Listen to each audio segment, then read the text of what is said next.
All right. Welcome to another edition of Vegas Bad Boys of Podcasting. I'm your host, DJ Impact. I got the Bad Boys here with me. It's good to see you, fellas, on our 3 count.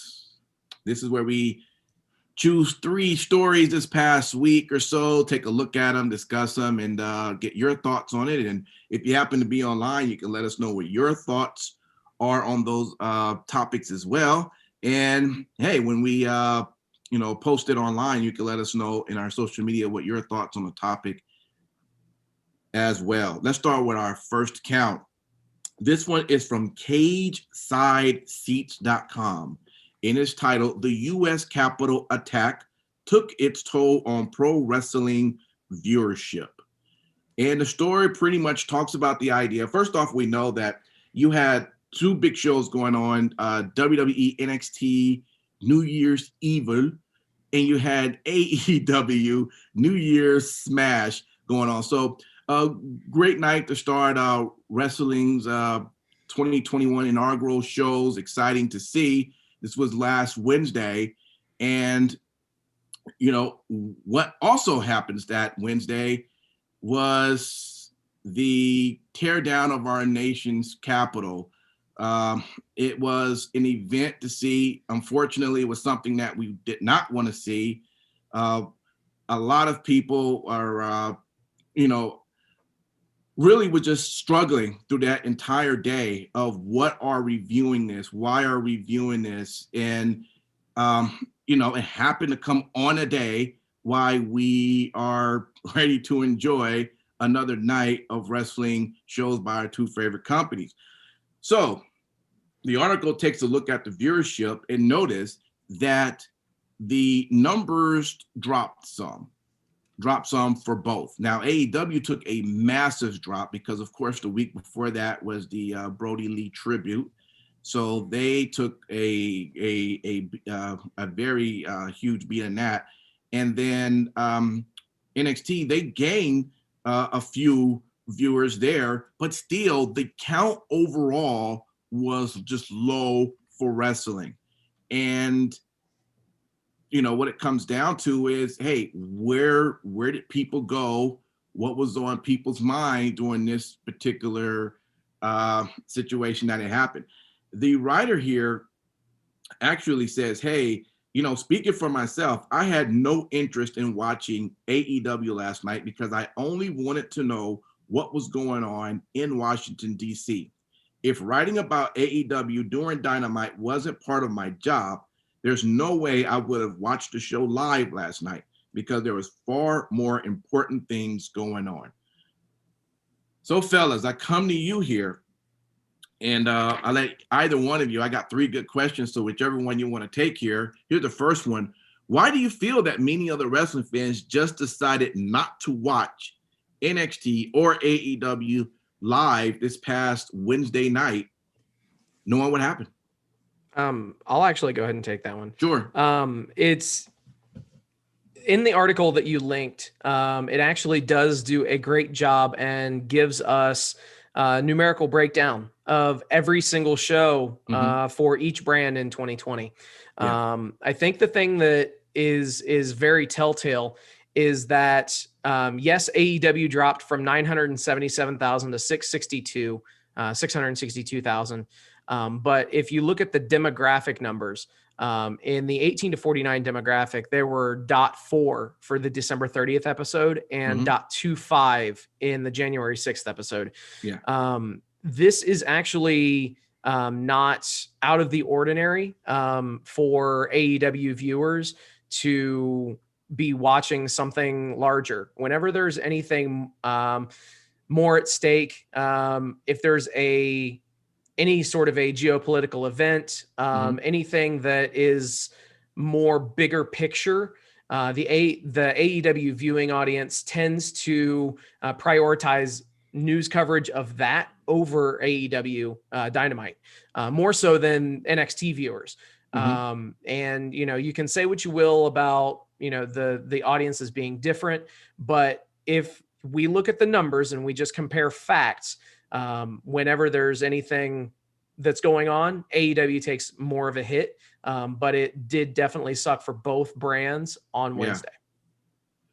Let me ask you, I'll just go to you, Simon, straight on this one. Can one argue that watching wrestling is one way to just sort of depress all the craziness that sort of we're living in the moment?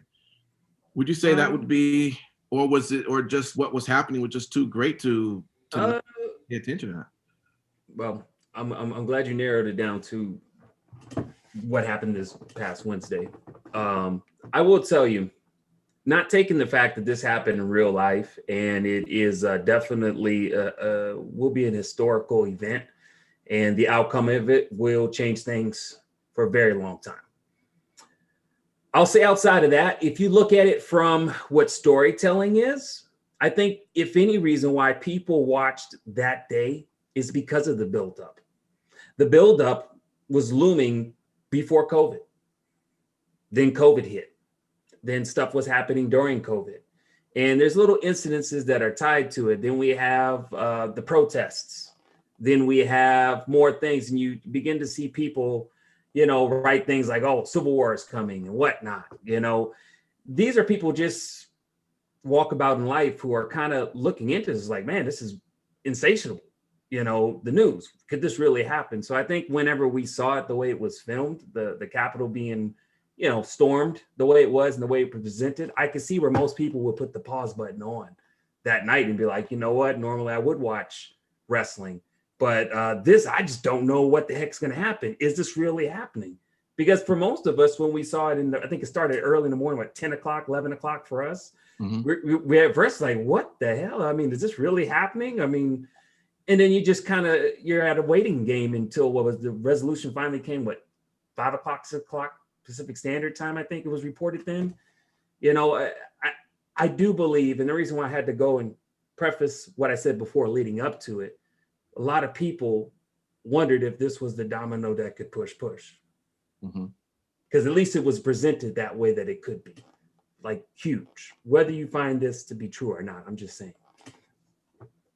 So hopefully I answered that as the best possible way I can. Okay. I mean, the question was, can you one argue that watching wrestling is one way to depress all the craziness that we're living at this moment? But not that maybe day. not that day. Okay, No. All right. That's fine. Let me ask you this, Matt Michaels, and you may even want to add a little bit something outside of this question. I just want to think of something out of the ordinary, but you may want to speak a little bit more about Wednesday. But let's say some say that the WWE faction revolution was created from the protest that was happening this summer. And if that's true, do you think that Vince McMahon would create some sort of a faction after what happened this past Wednesday? No. Okay. Yeah. Yeah. No. Because Retribution's basically doing nothing anyway. So I don't know. What are you going to do? Have Retribution storm Vince's office or something? No. I think it has no real equivalency. No. What I find interesting is that this guy, his writer is absolutely his real name, Kane A. Knight. Absolutely. No, that's his name. Absolutely. No, Kane A. Knight. That's absolutely his name. Okay, gotcha. What I find interesting is, so he used the word here, news coverage of yesterday's attack of the United States Capitol building likely accounts for a big chunk of the wrestling fans who chose to watch something besides AEW or NXT last night. And then he goes to recant what exactly happened earlier in the day with the Capitol. And then he ends up putting all the breakdown of the 18 to 49, all those numbers. So Kane A. Knight definitely gets paid by character, because there's a lot of shit in here that just doesn't, like, who fucking cares? And overall, too, those overall numbers, you're making a point about this night. Who cares? It's not It's not regarding the overall. But the biggest factor to me on this is simple. The number that NXT did was 641,000, which is within that 10% or so range that they either, get a little lower or a little higher. They're always around that number. The Dynamite going back down to 662, that's not because of the Capitol. That's because last week was a show dedicated to a guy who died. That got a lot of attention. More people are going to check that out. It wasn't necessarily because people were watching the news. That it's pure fact. This number dropped because of the fact that last week was. But that number, if I'm not mistaken, that number was still lower than their average number. What did they get? 661 or so. They normally average somewhere over the 700, sometimes close to 8. So they did lose what they normally. But that's within the whole running this whole time. They've been in between 600,000 and 800,000. I mean, that's their typical averages, somewhere in that faction. So even if you say 700,000 is their average, that's only down a handful of people. So my point here is, to him, he would rather have been seeing what's going on and following the news, but because he has to do this, he's doing it. Well, you know what, dude? Then fucking quit your job and become a journalist. Simple. To me, the fact of the matter is listen, tensions were high, things were very, very uncertain, things were crazy and whatnot. And you know what? Sometimes I think that he took the opposite. I want it more. I think that sometimes you got to figure that people want more of an escape. So it's surprising numbers didn't go up for that reason. But I'm saying that both numbers are within the same ballpark that they usually are. And I think he just made this article because that was his feeling. And the big word here is likely. He didn't do a poll. He didn't try to figure out, by asking fans to email him in or anything like that. He just used likely. Well, there's a chance that I likely will have something to eat as soon as we're done doing this. Well, I get what you're saying, but I think what he was trying to do to back his sales up. That's the reason why he put so many of the ratings for each show, NXT and AEW, for the year or whatever the case, so he can show that I'm not just picking these numbers out of the last 2 or 3 weeks. This is really showing that the numbers were truly down for both shows, just from you scanning up and scrolling up and seeing, well, yeah, it does look like there was some viewers that just stepped out for whatever reason. So who knows, but I think that's how he was trying to make his point, by throwing all that data there and to say, hey, the numbers dropped from both. But who knows, maybe it was something else that grabbed people's attention outside of that. Let's jump right over into our second count, unless you want to add to that. Oh, I just added. You just added? Yeah, take a look at your name. Take a look at what? Oh, TJ Knight. You're funny. All right. How much do you get paid by these guys, by the way, to just have them mentioned on the show? What, the guys we just? Yeah, how much did Kane A. Knight pay you to use his article today? Boy, I hope he does. I hope he does pay me, please. Let's go to our second count. That's from WrestlingNews.co, titled "WWE is apparently not happy about Mustafa Ali's comments about Hulk Hogan and other legends taking spots away from the current stars." This is apparently what he said. I am not bewildered. I know exactly that the generation before me paved the way. But when the hell are you going to let me walk on that path? Guys like Drew Gulak, Akira Tozawa, myself, all the retribution not on the show. Why? Because we need to hear what you're gonna do, brother, again for the 7th millionth time. And then Charlie Caruso said that the legends got cheered, but Ali pointed out that the cheers are in the Thunderdome or piped in. They pumped him in really good for them, huh? They were cheering. I'm sure they were. Damn. He added, why don't you give us a chance? People that contribute to this business and further this company. But no, let's push them all aside and give these 3 hours to people that can barely walk. Damn. And then Caruso said that those legends can't walk because they put their bodies on the line for the fans.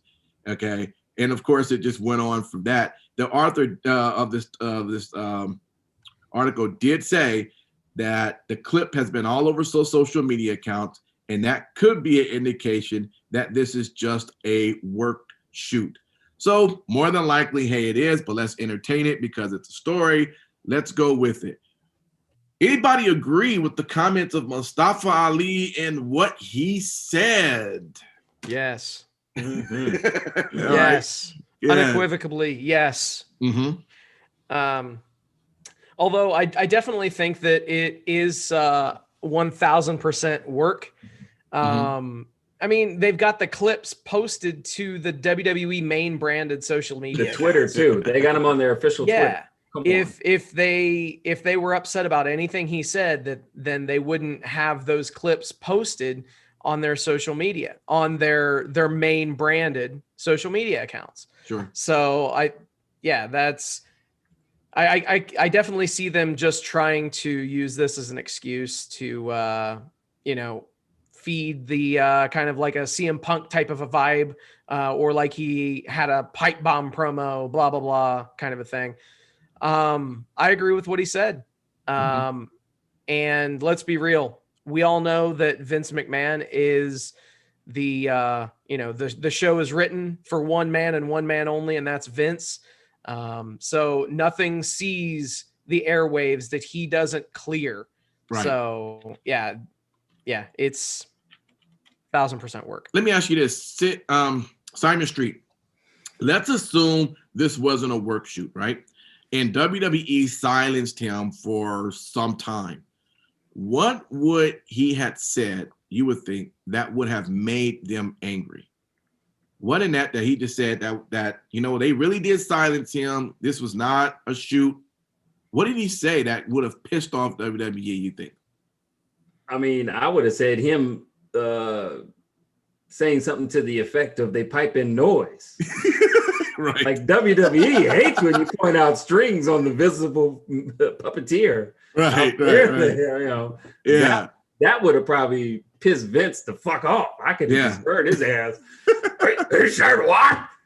Cut his mic off. Right. Charlie, tell him something about the bodies on the line. Some shit. It's just ridiculous to me. That part. I even felt like for what it was cool, but he didn't have to say it was all piped in. Like to me, I felt like it wasn't needed. Like why we talk about? We all fucking know it's piped in. Motherfuckers ain't talking through TVs like that. No. I was gonna say, add what Steve's saying, 100% work. My question is okay, great. Who the fuck y'all adding to Retribution? Are y'all keeping the masks on? Are y'all actually gonna win? Or are y'all just gonna keep going after fucking Ricochet? Because I'm fucking bored. Let me ask you, Matt Michaels. I mean, let me straight out question to you. I mean, do you enjoy Legends Night? And why before you even answer that, I mean, why do Legends Night on a Monday Night Raw? Would you think it would work great if it was just some show separately, maybe for the network that they could put for Legends Night, or it's appropriate for it to have its one night on Raw? But why? I mean, do you enjoy it? I really actually don't find it either way. Like, to me, it's okay. We know that when you talk about a Legends Night, now, for the most part, you're not going to see much in-ring performance from the actual legends, right? Right. So, and they don't really do much of anything to, incorporate the legends, in terms of how they're utilized. You have them show up on a couple backstage segments, and really that's about it. And then you have Goldberg, apparently when he came out, was supposed to set up an angle, and somehow allegedly the lines got lost. So there was supposed to be a little something more to that. But other than that, what is the dead giveaway to me that this is totally bogus, outside of the pumped, fan noise and the way it was utilized, is the Ali saying 3 hours for guys that can barely walk. Well, they didn't take any fucking time. They really didn't. They didn't. I mean, literally, if you added up the backstage segments and stuff, you can say that they probably took maybe 10 minutes off the show. It really wasn't a Legends Night, really, other than they were there and really were out there for the last segments, more so than anything else.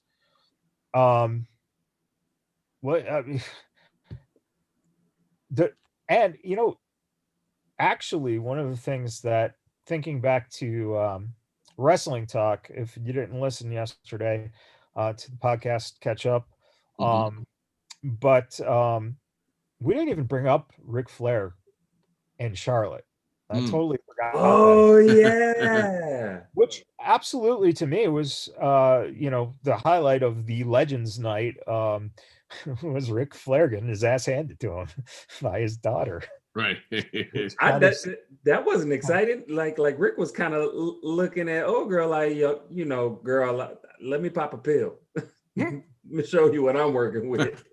I be jumping and shit. Boy. You didn't watch Raw, did you?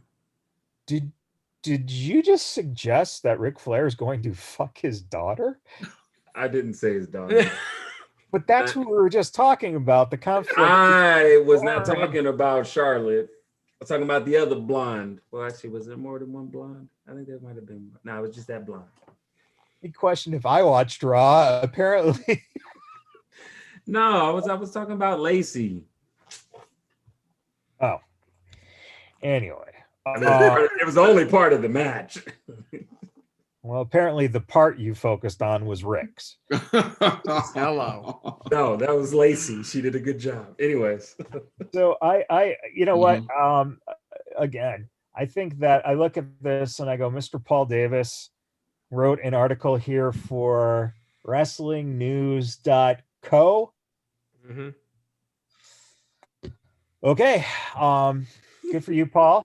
You got your paycheck. You can forward me about $3.50 for actually having to talk about this and read it, because your headline is WWE is apparently not happy about Mustafa Ali's comments about Hulk Hogan, blah, blah, blah.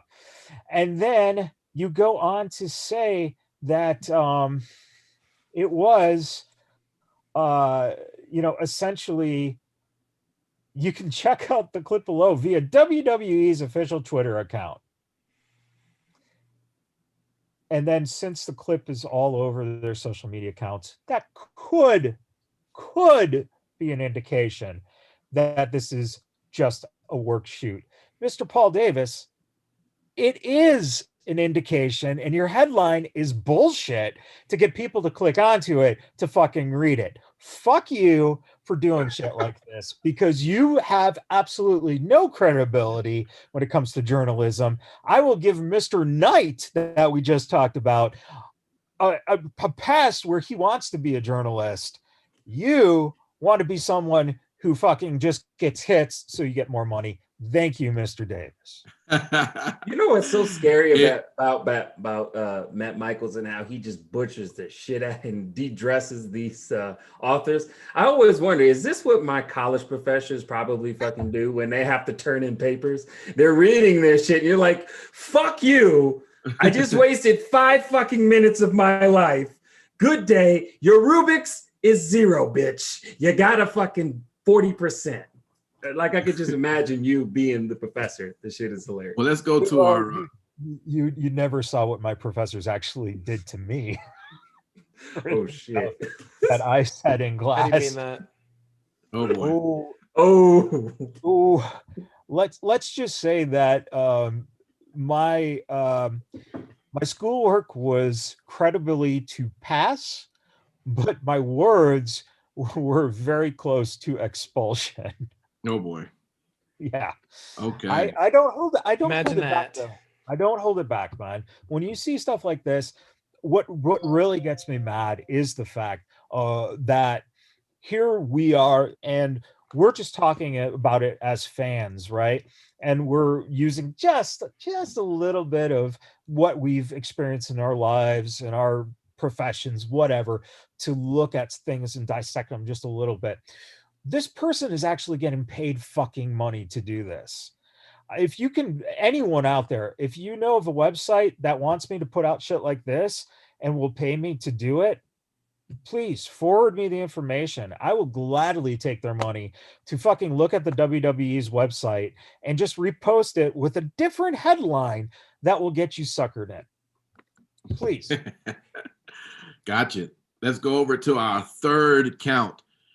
This one is from GiveMeSport.com, and it is titled WWE News, the 50 coolest pro wrestling moves named and ranked. So he goes, we got all 50 names and names ranked. Let me just start from top 5 and go down, and then you guys just kind of tell me, do you agree with anything on this list from how they're listed? And would you rearrange anything? Number 5 was Bret Hart's The Sharp Shooter. Number 4, Undertaker's Tombstone. Number 3, Stone Cold Steve Austin's Stunner. Number 2, Evan Bourne's Airborne. And number 1, Jake the Snake Roberts' DDT. He lists 50 there, guys. 50 coolest pro wrestling moves named and ranked. And he ranked those as the top 5, but we got 50 of them. What would you say? He didn't. WWE, yes. I'm sorry. And let me point that out before we even talk about it. Now, I will give Oliver Browning credit here because he specifically says after you read the whole list, he does point out, that a couple of moves were left off. I'll talk about that when I get to it. But if you're upset, take up these omissions with WWE. Right. Brilliant. That's a guy who is literally saying, hey, man, we just got this from their site. Don't blame us. It's an interesting list. I would have put maybe 1 or 2 things on. That is how you do it. Thank you, Mr. Browning, for actually being someone I don't have to fucking rant on. What are you giving him for his paper? He gets a C+. Okay. He's moving up. Yeah. I'll just go into it. I think that the list is one sporadically weird list. That brought up some moves as closers, like the Undertaker's Old School. Yeah, that's not a finisher. Like as a finisher, really? So you brought up the Tombstone, but you didn't bring up the Last Ride or his choke slam or something like that. I think the only thing, Evan Bourne being at number 2 is like, what? Are you fucking kidding me? Also DDT, because of how it's been used now, I think that falls down a few notches for me. I absolutely agree with him that the pedigree and the diamond cutter should be on this list. Those are bad omissions. I also personally, for other things that I would replace on this list, to put something else on, I won't tell you what I'd replace because I don't have a list in front of me this very second, but I'd maybe put on something like King Kong Bundy's splash, or or Vader's the Vader bomb or something like that, the bonsai drop or something like that for a bigger man. But definitely, I don't see how Stone Cold Stunner is not number one. Period. Yeah. Thank you. I agree. Thank you for saying that. All right, who want to take it next? Boom. Other than agreeing with Michael's on mostly what he said, there's a couple that I would have moved down the list. Maybe it's just me, but Razor's Edge should have been a little bit closer to it than 13. I think they had it as Scott Hall's Razor's Edge 13. Yeah. I'd have put it in the top 10 easily. Maybe for me, 9. 9 stands out in my mind. I remember being a kid seeing that move, and that was the first fucking move I wanted to do to my little sister. And let's just put out a good fact on that move. That motherfucker did it to guys like the Giant. Think about putting the Big Show up there and having to do. Oh my God, man! Yeah, you're absolutely right. That needs to be higher. Yeah, like come on, 13, really? And then this is where I would have put Evan Bourne's Airborne. Although it's cute, I wouldn't have put it at 2. I honestly would have put it at 7. Wait, now was he doing that in the WWE or is he doing it in AEW? Because if he's doing it in AEW, I'll probably put it about number 2. Damn. I'm glad you caught that. If we're categorizing the AEW in it, it would miss the list. Well, because it's not WWE, so I mean, I wish Impact would ask us what move that's not WWE would you put on this list. Oh shit! I mean, if you want to take over, you can. It's all good. No, but I want you to ask me what would you put on here that's not a WWE list? Because as I started reading it at first, I was like, "Fuck, y'all ain't got this," and then I read toward the end, like, "Oh yeah, okay." All right, let me come back to that. Let me get to Sin City because I'm on a time restraint, and I don't want to get in trouble by my producers for going way over. So let's take care of the show first. Sin City, what's your take? All right, man. So yeah, the pedigree not being on this list is an absolute travesty. Pedigree is easy top 5 finish of all time. Mm-hmm. Just because, quite frankly, it was so protected from the beginning. And it's an amazing looking move. It's devastating. I'll be honest, it's probably top 3 for me.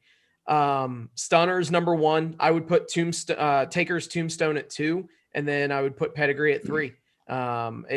It really does suck to see how things like Jake's DDT have transitioned into being a transitional move in a match. Like it doesn't do anything anymore.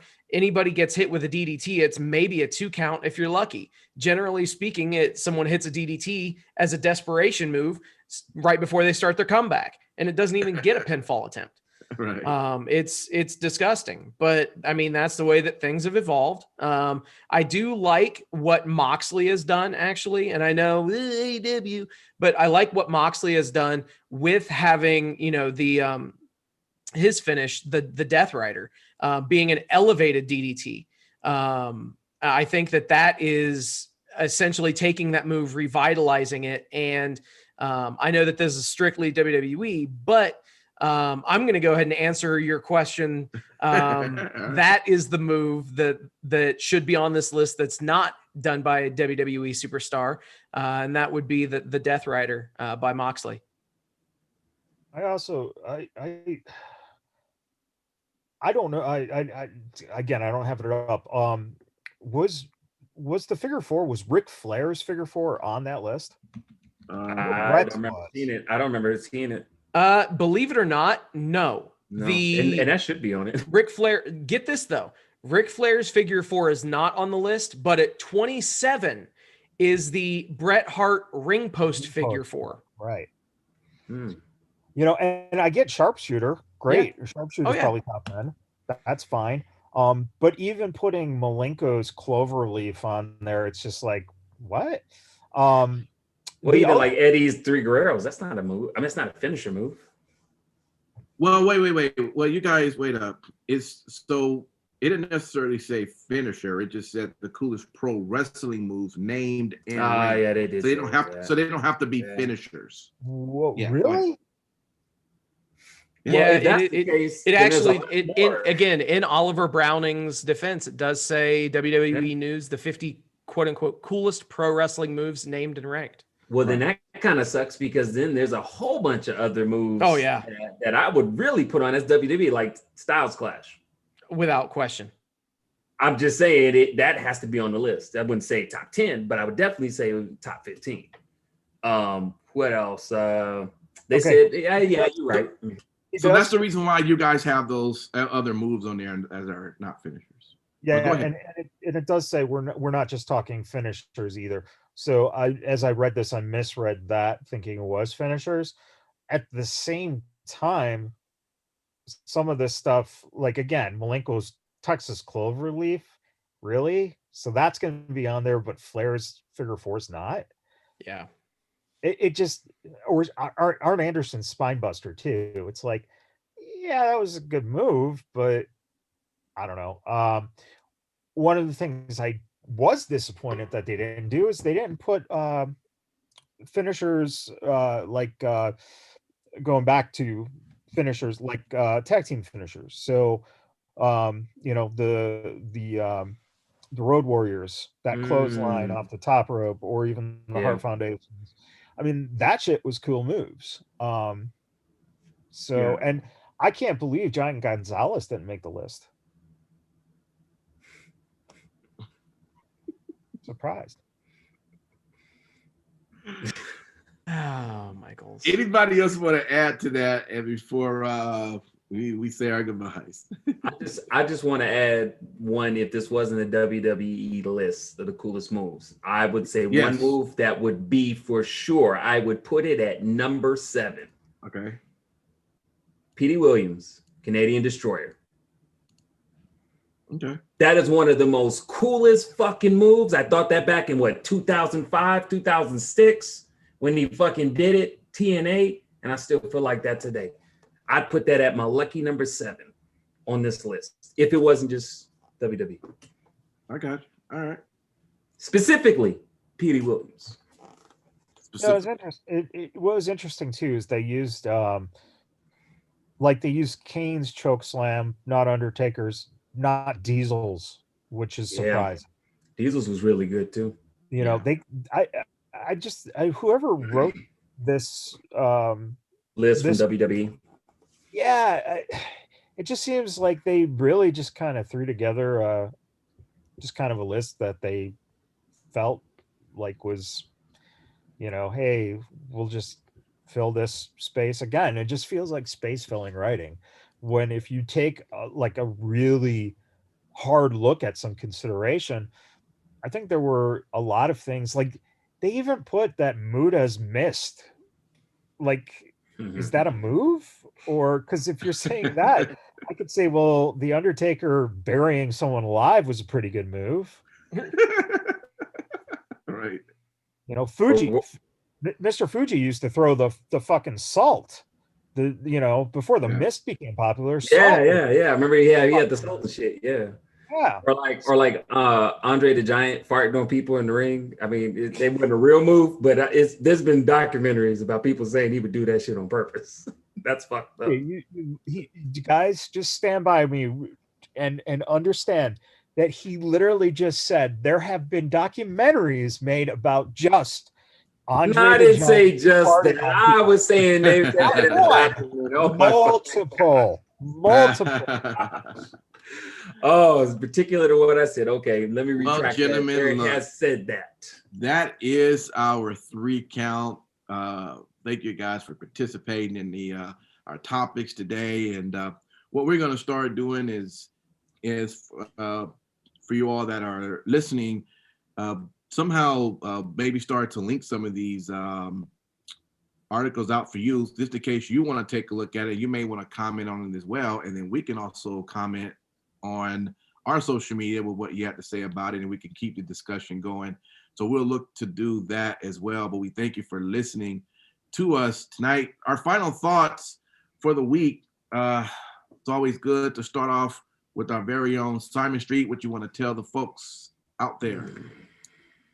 Man, what I don't want to tell y'all. Look, it's real simple. Okay. If there's one thing I'm an American and I love my country. And at the end of the day, I ain't making this political, but if you break into my house and I don't shoot you, you better hope your ass seek justice. So all I'm gonna say is, what about them charges? And for everybody to let that be an example, don't tread on American buildings. It's stupid. That's all I'm gonna say. I'm very serious when I say that. All right. It's coming from the heart. Let's go over to you, Sin City Steve. What you want to tell the people? Thank you guys for hanging out with us in the chat. Thank you for liking, sharing, subscribing, and commenting. We do this stuff for you. So thank you so much. Special shout out to all of our extremely courageous men and women serving this country, both on lands, foreign and domestic. Simon, I think that you hit the nail on the head right there. Anything to do with government property, government buildings, those should be treated as sacred ground, regardless. And that there are some lines that you just don't cross for any reason. So, yeah, it's one of those things that we're gonna see how our country responds from this. And I just I hope everybody, just hug your loved ones, make sure that everything is good. Maybe reach out to somebody that you haven't talked to in a while, and just see how they're doing, because everybody seemingly is, the tensions are at an all-time high right now. So maybe take that 2 minutes out of your life, just check on somebody. Yeah. Thank you. Good job, man. And especially also, we can't forget, I know we sometimes forget, but this COVID is still just ravaging, and just hearing the numbers. I mean, we're up to, getting close to 4,000 a day. That's just, I don't even understand that. But Matt Michaels, the people, man. Hey, if you think that having a microphone and a platform and having people listen to you and do what you ask them to do is the thing for you, then please go ahead and order us some pizza on Sunday nights. Anyone? You can have 4 different people you can order for each of us here. That's totally cool, man. Because I just think that sometimes there's just so much infighting amongst Domino's and Pizza Hut and Papa John's and Marco's or some local, that I think sometimes Little Caesar, sometimes you just gotta just listen to what a person's saying and order the pizza, one from each company to each of us. We'll gladly eat it on the air and mention your name and thank you quite pleasantly. And I myself, I like the old mushroom and sausage. I like the sausage. I have no problem admitting it. Chew on that for a while, if you will. But I know that, some people like pineapple. I don't know if pineapple's a good thing. We still have a debate going on about this pineapple thing on pizzas. And again, to prove that pineapple is or isn't a good thing. Hey, the producers are yelling at me right now. I've got to end the show, man. I thank you, Matt Michaels. But anyway, so the pizza. I don't want to get yelled. I don't want to lose my position. Please. Your position or your position? Go ahead, Matt, please. No, I mean, in all honesty, King Lucky likes pineapple pizza, so get him one. I'll do mushroom and sausage. Steve is just a plain cheese guy. All right, we know that. Simon likes it a little spicy, so jalapenos and pepperoni. All right. And DJ Impact, he's one of them guys that just likes garbage pizza. So like, just get him everything. I thought you were gonna say he likes his crust stuff. Pepperoni and sausage would do that. That'd do right there. There you go. So Pepperoni anyway, and bacon. take care of us. That's one way you can do it. And I encourage the people of this nation to come together and get us some pizza. Absolutely. Do your duty. And All right. ice cream With that, bars. we will see you